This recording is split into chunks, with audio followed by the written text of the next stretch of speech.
Ako ay nangingisda kung turingan, pero Kapitan Nilo ang tunay kong pangalan. Ako'y dalubhasa sa pagkapiloto, ngayon ay vlogging ang bagong hilig ko.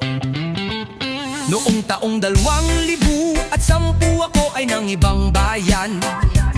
Sa Papua New Guinea ako'y nakipagsapalaran, maghanap ng mga isda sa gitna ng karagatan. Ang aking trabaho, gamit ang helicopter na Hornets ang pangalan.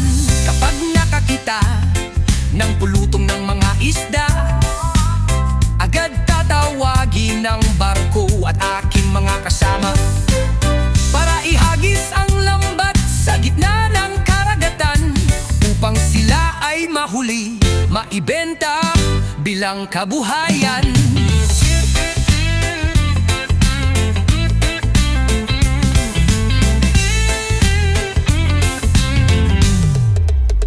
Ito ang naging daan para ako ay mag-vlog, maihatid sa inyo